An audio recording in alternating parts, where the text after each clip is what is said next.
Bonjour, esprit curieux et explorateur des profondeurs. Bienvenue dans notre espace du savoir, où nous déterrons les secrets les mieux gardés de l'histoire.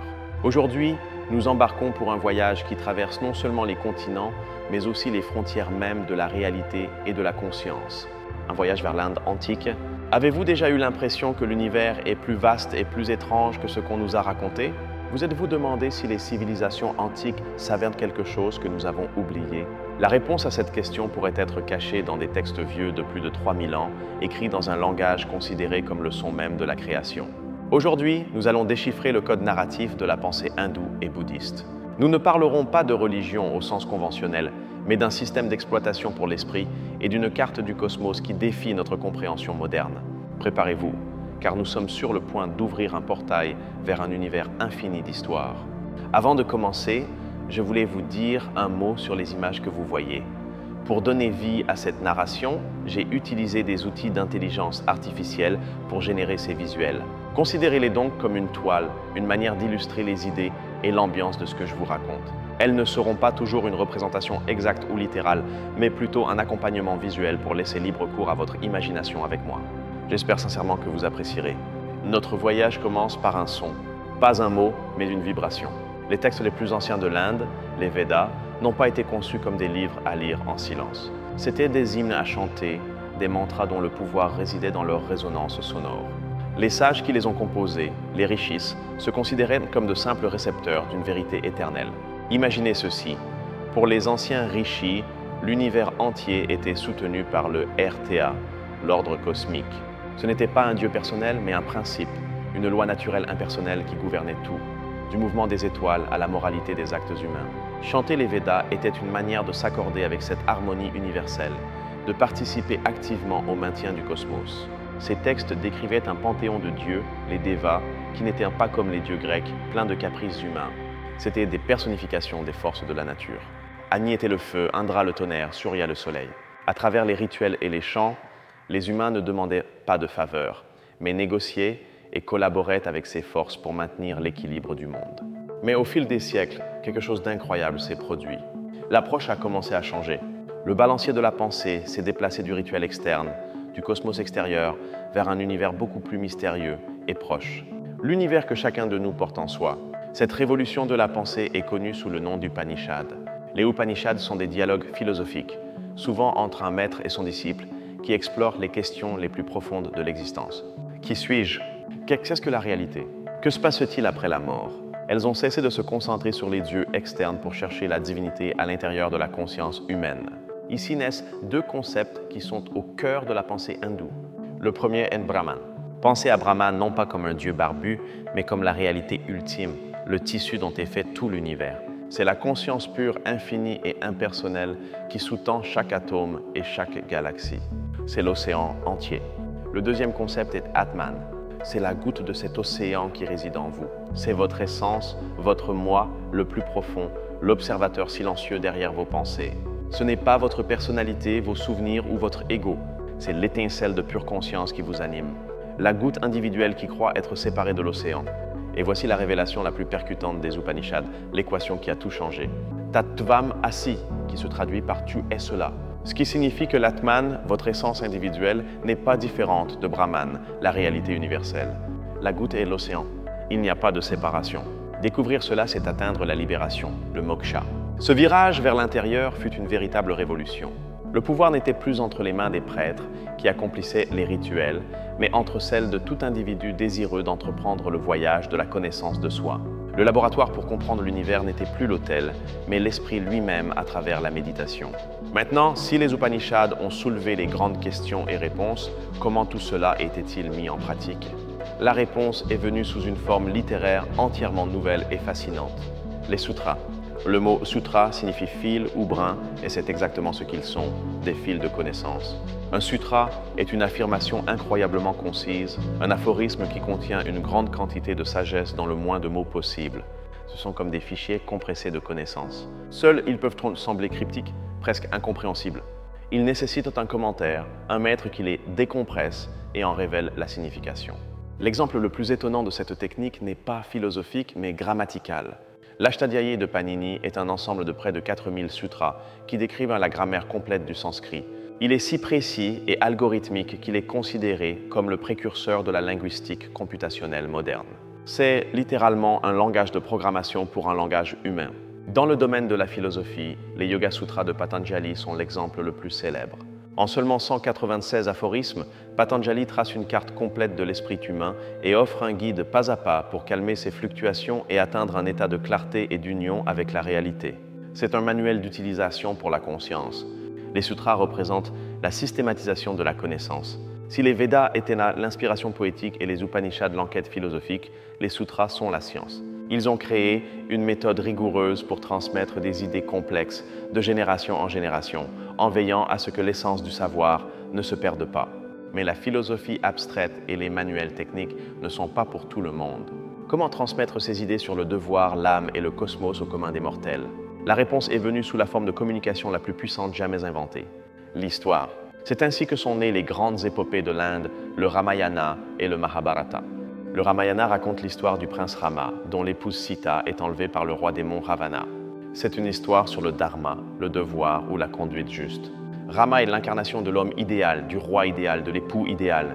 Son voyage est une exploration de la manière de maintenir la droiture, même dans les circonstances les plus adverses. D'autre part, le Mahabharata est une bête complètement différente. C'est la plus longue épopée jamais écrite, 7 fois la longueur de l'Iliade et de l'Odyssée réunies. Elle raconte la lutte pour le pouvoir entre deux branches d'une même famille, les Pandavas et les Kauravas. Mais c'est bien plus qu'une simple histoire de guerre. Le Mahabharata est une encyclopédie de la condition humaine. Il explore l'ambiguïté morale, la trahison, l'amour, le sacrifice et le doute. Ces personnages ne sont pas blancs ou noirs comme dans le Ramayana.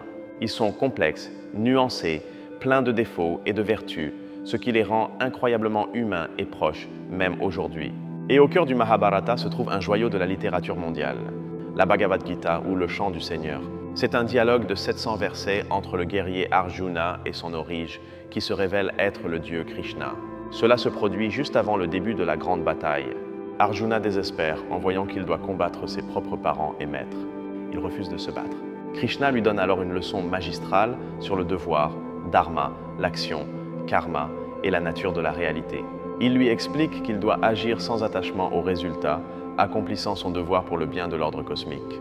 Ces épopées, ce n'étaient pas seulement du divertissement, c'étaient des itihasa, ce qui se traduit par « ainsi fut vraiment ». Elles étaient considérées comme des histoires réelles, servant d'étude de cas pour que les gens comprennent les concepts philosophiques des Upanishads dans un contexte narratif. C'étaient des simulations morales pour guider la vie de millions de personnes. Pendant que cette tradition, connue sous le nom de brahmanique, se développait, un autre grand penseur était sur le point d'initier une nouvelle révolution spirituelle. Son nom était Siddhartha Gautama, un prince qui renonça à son palais pour chercher une solution au problème universel de la souffrance humaine. Après des années de recherche et de méditation, Siddhartha atteignit l'illumination sous un arbre bodhi et devint le Bouddha, ce qui signifie « celui qui s'est éveillé ». Son enseignement central était simple et profond. La vie est souffrance. La souffrance est causée par le désir et l'attachement, et il existe un chemin pour se libérer de cette souffrance. Le bouddhisme a emprunté de nombreux concepts à la pensée hindoue, comme le karma et la renaissance, qui est l'idée que nos actions nous lient à un cycle de mort et de réincarnation. Cependant, le Bouddha a rejeté l'idée d'une âme individuelle permanente, l'atman. À la place, il a enseigné le concept d'anatman ou de non-soi. Pour le Bouddha, ce que nous appelons « moi » n'est qu'une collection temporaire de composants physiques et mentaux en constante évolution. S'accrocher à cette illusion d'un moi permanent est la racine de notre souffrance. La libération, le nirvana, est l'extinction de cette fausse idée et la compréhension de l'impermanence de toute chose. La narration bouddhiste a également utilisé les histoires comme un outil d'enseignement fondamental. Les Jatakas sont une collection de plus de 500 fables qui racontent les vies antérieures du Bouddha dans ses diverses réincarnations, parfois comme un animal, parfois comme un roi, mais toujours en apprenant une leçon de compassion ou de sagesse. Ces histoires étaient simples en surface, mais contenaient de profondes vérités psychologiques. Elles étaient accessibles à tous, du simple enfant à l'érudit, et sont devenues l'un des véhicules les plus efficaces pour la diffusion du bouddhisme à travers l'Asie. Elles ont démontré qu'une bonne histoire pouvait changer l'esprit et le cœur des gens. Les traditions hindoues et bouddhistes partageaient toutes deux une vision du temps très différente de la nôtre. Elles ne voyaient pas le temps comme une ligne droite allant du passé vers le futur. Elles le voyaient comme un cycle.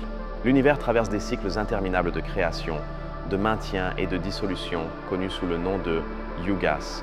Selon cette cosmologie, nous vivons dans le Kali Yuga, l'ère de l'obscurité et de l'ignorance, qui finira par être détruite pour laisser place à un nouveau Satya Yuga, un nouvel âge d'or.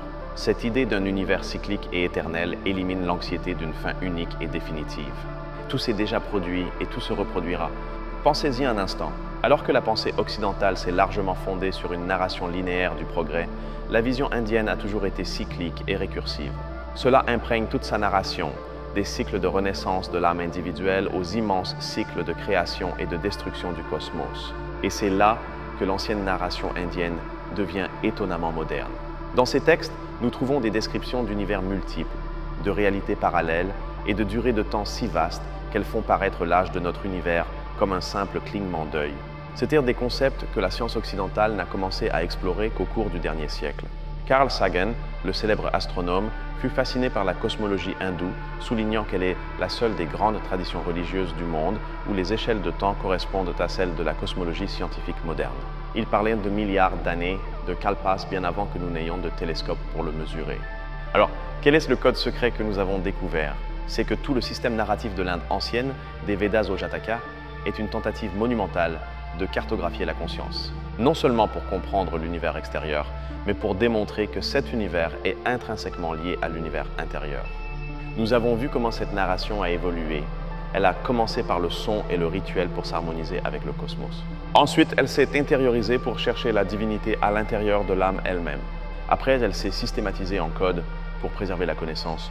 Et enfin, elle a été dramatisée en grandes histoires pour enseigner à des millions de personnes comment vivre. Ces textes ne sont pas des reliques mortes d'un passé oublié. Ce sont une bibliothèque vivante de l'expérience humaine, une exploration de l'esprit qui reste incroyablement pertinente. Ils nous rappellent que les questions les plus importantes sont celles que nous nous posons à nous-mêmes dans le silence de notre propre conscience. Dans un monde obsédé par l'information externe et la validation sociale, cet univers narratif nous invite à faire le contraire, à regarder à l'intérieur, à comprendre que nous sommes co-créateurs de notre réalité à travers nos actions, nos pensées et notre intention. C'est le pouvoir du dharma et du karma. La grande narration de l'Inde nous enseigne que nous ne sommes pas séparés du cosmos, mais que nous en sommes une expression. Que chaque vie, aussi petite soit-elle, est un univers d'expérience et que la plus grande histoire est celle qui se déroule à l'intérieur de notre propre esprit. Un concept à la fois humble et extraordinairement puissant. Les Védas nous ont donné le son de l'univers, la vibration originelle qui met tout en mouvement. Ils nous ont appris à écouter l'ordre cosmique dans le rythme de la nature et dans le silence entre nos pensées. Une leçon fondamentale de connexion au tout, une connexion que nous avons peut-être perdue avec le bruit de la vie moderne. Les Upanishads nous ont offert l'introspection, le voyage le plus courageux de tous, le voyage vers l'intérieur. Elles ont semé en nous la graine du doute le plus révolutionnaire, l'idée que la vérité ultime ne se trouve pas dans un temple extérieur ou un livre sacré, mais au cœur de notre propre être, attendant d'être découverte. Les sutras nous ont montré le pouvoir de la précision et de la structure. Ils nous ont appris que même les idées les plus complexes et spirituelles peuvent être organisées, distillées et transmises avec une efficacité quasi mathématique. Ils ont démontré que la logique et la spiritualité ne sont pas ennemies, mais deux faces d'une même pièce de sagesse. Les grandes épopées, le Ramayana et le Mahabharata, nous ont plongés dans le drame humain.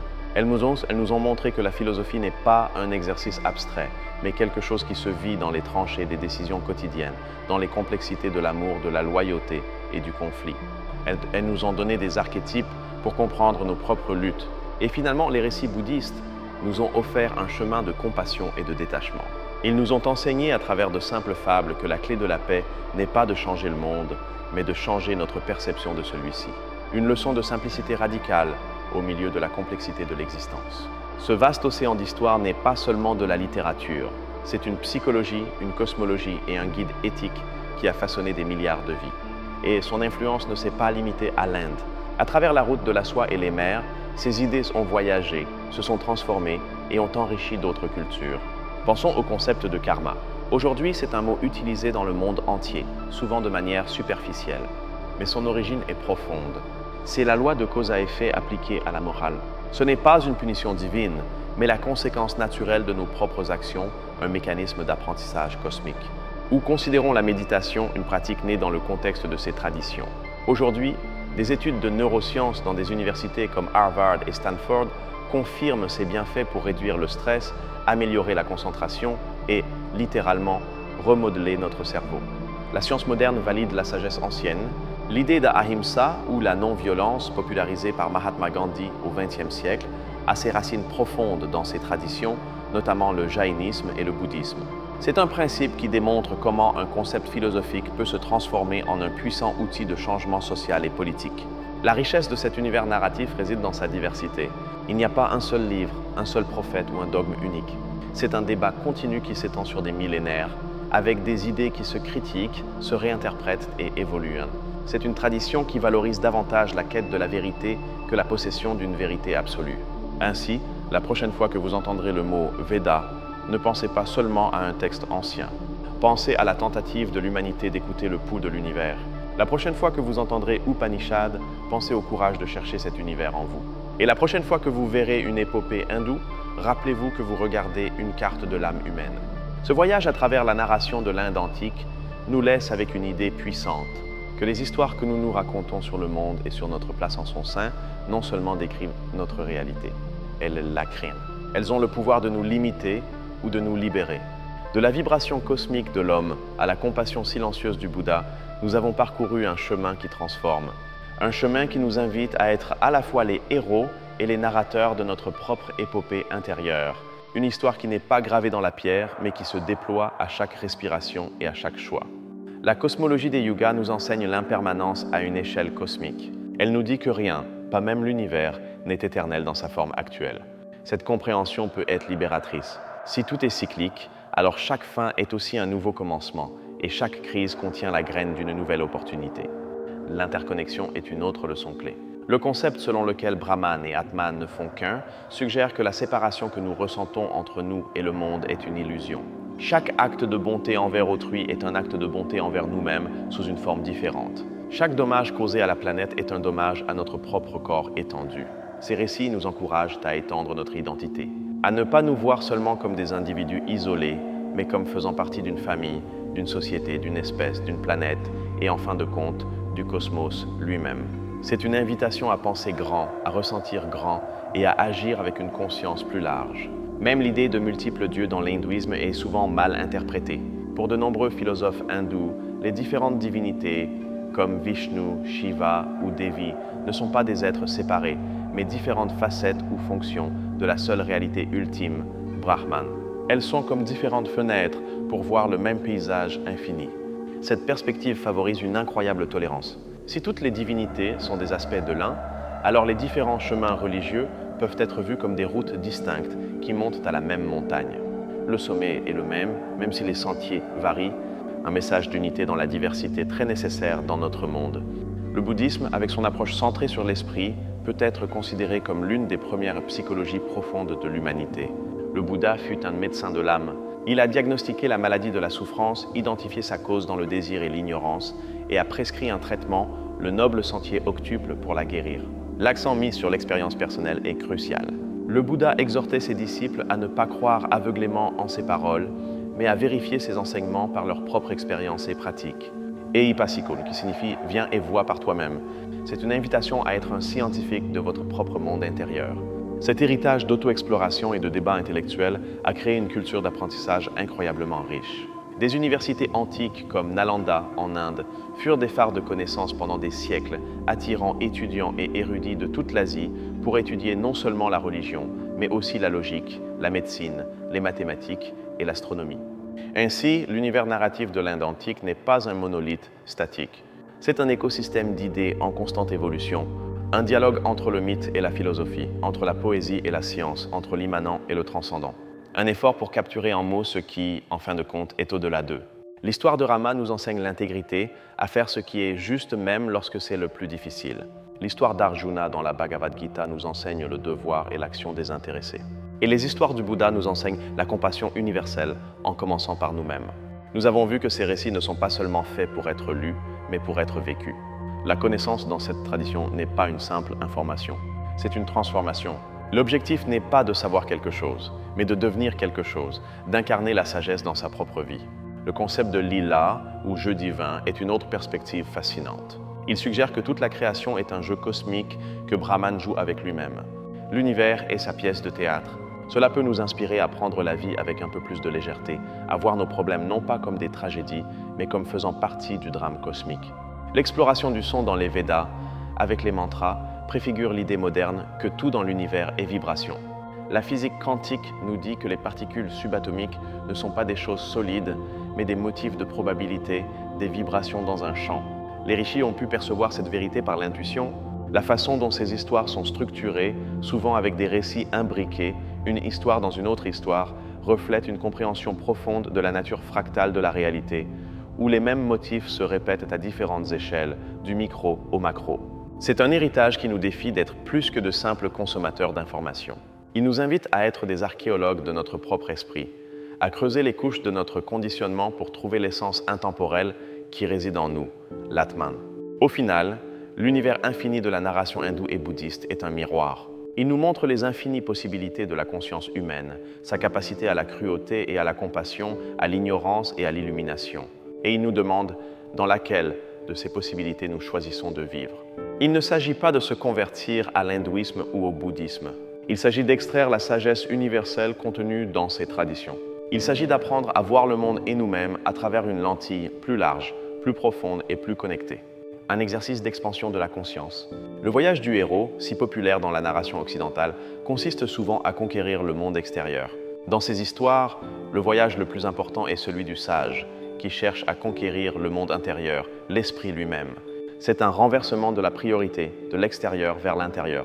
L'idée que l'univers est mental, que la réalité que nous expérimentons est filtrée et colorée par notre propre conscience, est centrale dans ces traditions. Changez votre esprit et vous changerez votre univers. C'est peut-être le code le plus puissant qu'ils nous ont légué. De l'immensité des cycles cosmiques à la subtilité d'une seule respiration en méditation, ce système narratif englobe toute l'échelle de l'existence. Il nous offre un langage pour parler des expériences les plus profondes de l'être humain, celles que la science ne peut souvent pas nommer. Ces histoires sont un rappel que l'humanité a toujours cherché des réponses aux mêmes questions fondamentales. Ce qui a changé, ce sont les outils. Aujourd'hui, nous avons la méthode scientifique, mais les anciens avaient la profonde introspection et le pouvoir de la narration pour explorer le cosmos. En résumé, ce n'est pas un voyage dans le passé. C'est un voyage vers une façon intemporelle de comprendre la réalité, qui est aussi pertinente aujourd'hui qu'elle l'était il y a 3000 ans. Il nous offre des outils non seulement pour comprendre l'univers, mais pour naviguer dans notre propre vie avec plus de sagesse, de but et de paix. Nous avons décodé le message central, la philosophie qui se tisse à travers tous ces textes. La vie est une opportunité de s'éveiller de l'illusion de la séparation, s'éveiller à notre vraie nature qui ne fait qu'un avec l'univers et s'éveiller au pouvoir que nous avons de façonner notre réalité par l'intention et l'action consciente. Alors, la prochaine fois que vous ferez face à un défi, souvenez-vous d'Arjuna qui a trouvé la clarté au milieu du champ de bataille. La prochaine fois que vous vous sentirez perdu, souvenez-vous du Bouddha qui a trouvé l'illumination en s'asseyant simplement sous un arbre. La sagesse est plus proche que vous ne le pensez. J'espère que ce voyage a ouvert une nouvelle fenêtre dans votre esprit et vous a inspiré à explorer davantage. Il y a tout un univers d'histoires qui attendent d'être découvertes. Un univers qui, en fin de compte, nous ramène au mystère de nous-mêmes. C'est le pouvoir de la narration, la capacité d'emballer la sagesse de l'univers sous une forme qui peut être transmise à travers les âges, de cœur à cœur. C'est le fil d'or qui nous relie à nos ancêtres et aux générations futures. Rappelez-vous, les Védas nous accordent au cosmos, les Upanishads nous montrent que le cosmos est en nous, les sutras nous donnent la carte et les épopées nous montrent le chemin en action. Un système complet pour l'exploration de la réalité. L'univers de la narration indienne est un océan.